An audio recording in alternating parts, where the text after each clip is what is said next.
Hello, BookTube. I have some mail for you, snatched from the jaws of oncoming winter storm Jacob, snatched from my front porch when who knows what that porch will look like this time tomorrow. Who knows? Nobody does. Certainly nobody that's paid to know knows. No meteorologist can tell me whether I'm going to get 2 inches of slush or 6 inches of snow. But one way or another, we have some packages here, including a box. So let's see what we have here. First one is from Harvard University Press. Always a delight. What have we got here? This comes out in May, and it is From Here to There, The Art and Science of Finding and Losing Our Way by Michael Bond. The way that we think about physical space has been crucial to our evolution. It's actually true. The ability to navigate over long distances in prehistoric times gave Homo sapiens an advantage over the rest of the human family, allowing them to explore the furthest reaches of the planet in search of food, shelter, and other things necessary to survive and thrive. Okay, all right, that's a little less true. It did give Homo sapiens a slight edge that, we weren't hairy. And we weren't heavy built. We're made for long distance running. We're made for endurance in the heat and the open sun. But humans also like to kill every single living thing that they see. That's a pretty bird, shoot it. Oh, it's a pretty rabbit, shoot it. That's a weird, brightly colored bug on the ground just minding its own business going from point A to point B. Stomp it flat. Without any thought whatsoever, and that definitely applied to all other species of humans that Homo sapiens encountered. So it isn't just that we ran long distances. It was also that we were perfectly happy to commit genocide over and over and over and over again. So you have natural history museums all over the world that have preserved skulls of members, men, women, and children, of non-human, non-Homo sapiens species of humans, all with relatively identical gigantic holes bashed in the top of the skull. That I suppose happened because of climate change. But I also want to point out, one of the reasons why humans got so good at covering so much distance was to hunt game, and one of the reasons why that was successful is because they were partnered with an animal that ran even better than they did for even longer than they did, and that was able to protect the kills until the humans caught up and carved it up. And that species was not your house cat, who would have just sat back in the cave and said, when is this going to be done? And in the meantime, can I have a new cardboard box? We've got off topic right away. That's not good. Throughout history, we have been defined as wayfinders, which has shaped some of our vital cognitive functions, including abstract thinking, imagination, heightened aspects of our memory, and even language development. We have developed an incredible sense of direction, which has allowed us to find our way in places we've never been before. In this book, the author, a British writer specializing in psychology and human behavior, explains how we do it, how our brains make cognitive maps that keep us oriented even in places we don't know. With a mix of storytelling and cutting-edge science, From Here to There covers the full spectrum of human navigation and spatial understanding, beginning with the prehistory of wayfinding and ending with an investigation into the impact of GPS on our spatial abilities and surprising cognitive benefits of setting the technology aside and exercising our natural navigational skills. I wonder how the author is going to square natural navigational skills with the well-known human propensity for traveling in circles when lost in the woods, or the many instances during Boston's infamous blizzard of '78, which is of course on my mind. I shouldn't be so melodramatic. We are not getting 2 feet of snow tonight. That's not going to happen. This is not the blizzard of 20. But naturally, whenever there's snow in the forecast, Bostonians of a certain age think of the blizzard of '78, which was a big marquee event in Boston history. And people died because they left their stranded cars and they died within sight of the car, within seeing distance of the car. They couldn't see it anymore because the snow had clamped down on them, but they certainly couldn't tell where the car was. They certainly couldn't get back to it. So that infallible navigational sense has some limits to it. We'll have to see. We'll have to see what the author does with it. All right, so that's book number 1. let's move on. Let's try and do book number 2 with a little less in the way of editorial inputs, so that we can get through all these. Oh, great! Oh, fantastic! Okay, I don't have a pub sheet for this, but I did request it.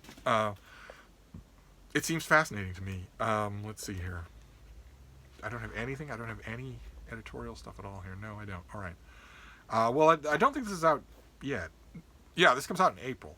This is out in April from the University of California Press. This is by Sean Anthony, and it's called Muhammad and the Empires of Faith, The Making of the Prophet of Islam.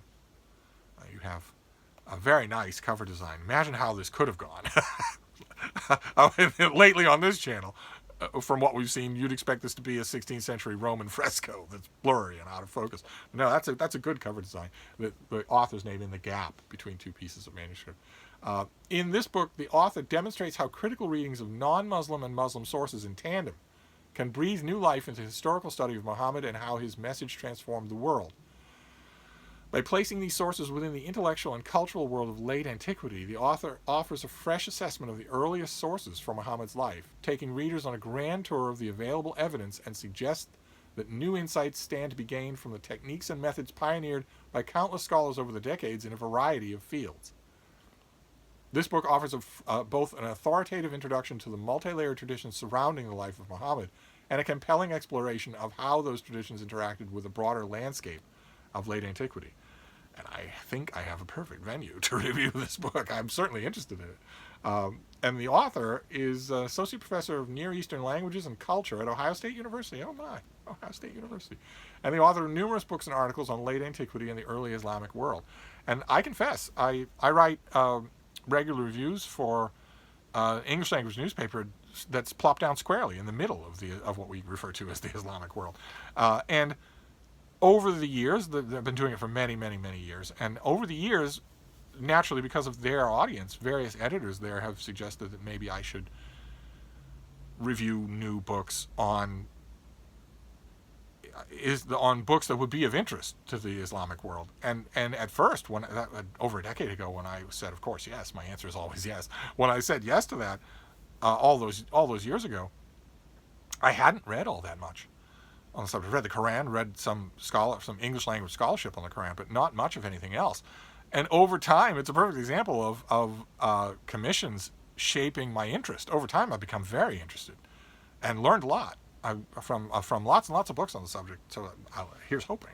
I'll read it anyway, of course. Whether I have a berth to review it or not, that would be incredibly mercenary. Let's see here. Let's go with this next one. This next one is a cardboard, but it's very thin, very light. So who knows how small this will be. What have we got here? Oh, goodness gracious. Oh, my. Oh, my. All right, this comes out in late January. Soon, in other words. And this is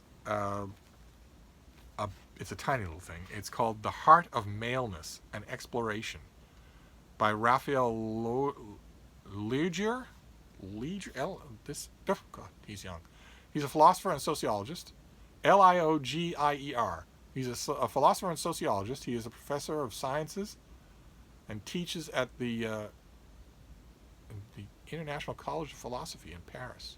He currently lives in New York and is a visiting scholar at Columbia University's Council for European Studies. And his pub sheet, or his bio note, says that his major works include, and then they list a couple of books. So apparently he's written a lot. If you can have major works and minor works, you've probably written a lot. And the back copy of this paperback has a blurb from Jared Yates Sexton, who wrote an amazing book about the rise of the alt-right and white nationalism here in America.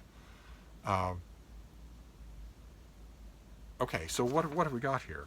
And I suppose I should say, since the cover of the book does not say, I suppose I should say that this is translated from the French by Anthony Sugar, a very popular translator from the French, and who's not on the cover of the book.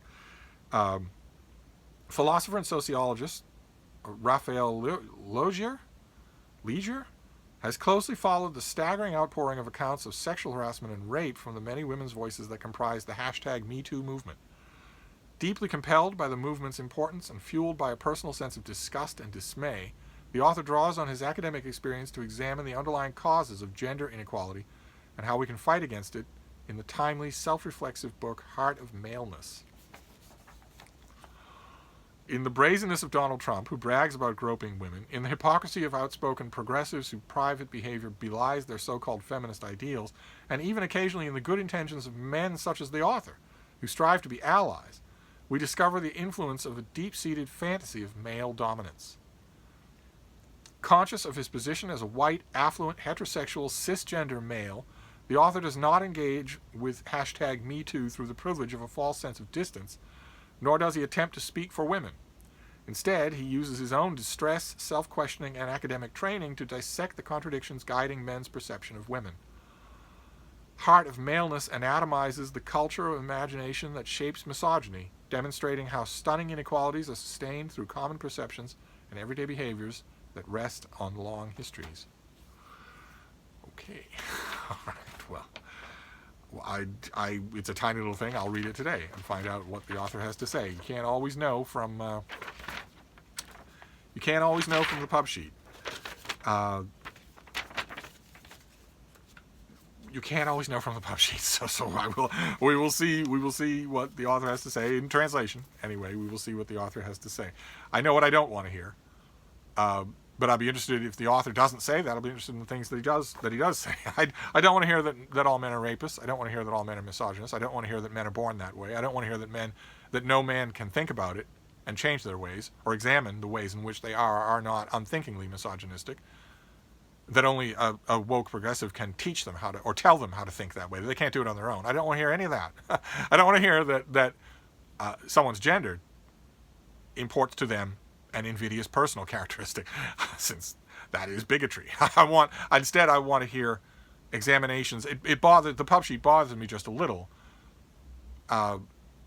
because of the subtle ways that it conflates maleness with the weird abusive behavior of what I would maintain is a minority of men.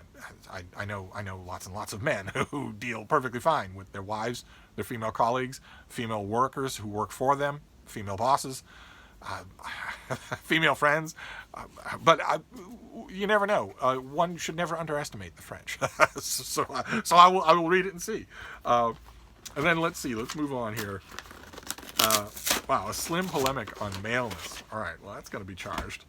Oh, very good. Oh my, very good. Okay, this comes out in late February. I believe we've seen this already. This is the finished copy of White Feathers, The Nesting Lives of Tree Swallows, by the great Bernhard Heinrich. Award-winning naturalist Bernhard Heinrich, author of White Feathers, observes, discusses, and explains the surprising habits of swallows during nesting season. Sprinkled with life-capturing photography and illustrations, this book came to be after one surprising finding and sparked curiosity in the author. A pair of swallows in a nest box in Maine showed an unvarying preference for white feathers as nest lining. White feathers were not easily accessible to these particular swallows, so why go through the trouble? The author notices, too, the extreme aggressiveness of his swallows towards some other swallows of their own kind, and he wonders, given swallows' reputation for feistiness, at the extraordinary tameness and close contact he experiences with the nesting birds. But it doesn't really matter. That's all interesting. But it doesn't really matter with this author. If you can read this author about birds, then you are reading pure bliss. It is pure bliss. How fantastic. Just fantastic. Okay, so let me show you. See, I don't think my advanced copy had any artwork in it at all. And this does. So you get an inset of full color photos of the author's swallows. He's been able to just watch them grow. But you also get black and white spot illustrations. Let me find you. I saw a couple when I was flipping through here. It's not loaded with them, but there are some anyway. Yeah. Be willing to bet, if he follows a pattern, I'd be willing to bet that those illustrations are by the author. Yes, they are. Okay. So that's fantastic. This comes out in late February and should not be missed. If you're interested in birds, you should read everything that this author has ever written, and you should be jumping for joy that he has a new book. This is the same thing as if there were a new book by Jane Goodall about apes, by Edmund Wilson about E.O. Wilson about ants. We have a few of these people with us, and by all means, you should get this if you're interested at all, or if, for instance, you're lucky enough to have swallows near where you live. Although a lot of Heinrich's observations about birds, whether it's ravens or owls or now swallows, will apply just in general. He's a fantastic observer of nature in the wild, a fantastic observer of animals in the wild, drawing all sorts of conclusions based on the right questions. Just fascinating. That's fantastic. All right, and then we have the box, and then we'll be done. So what have we got here? What is this box? Oh, okay, great.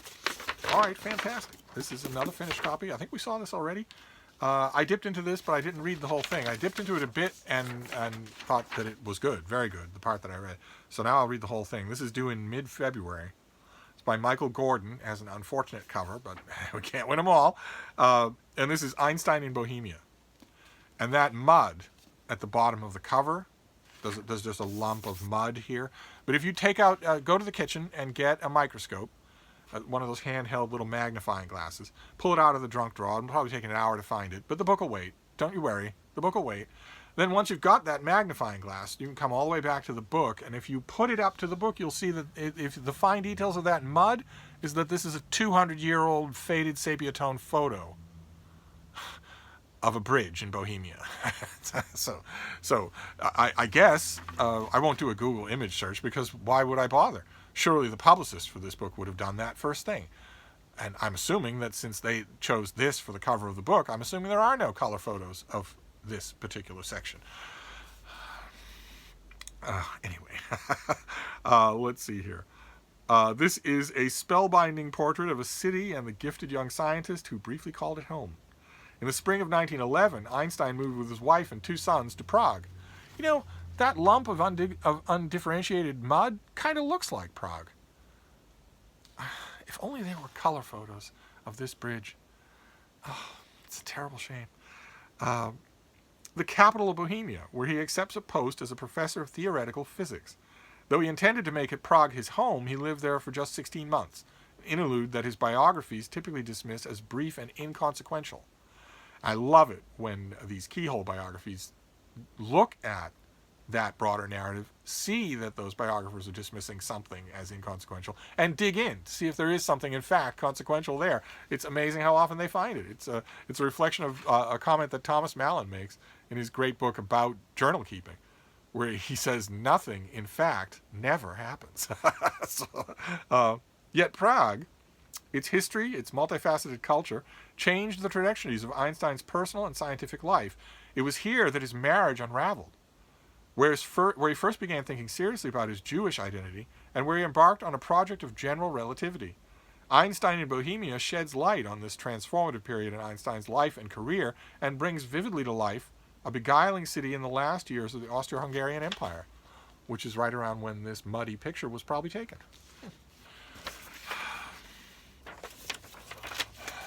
My services for book design are available free of charge, 24 hours a day. This bridge is one of the most photographed locations anywhere in Europe.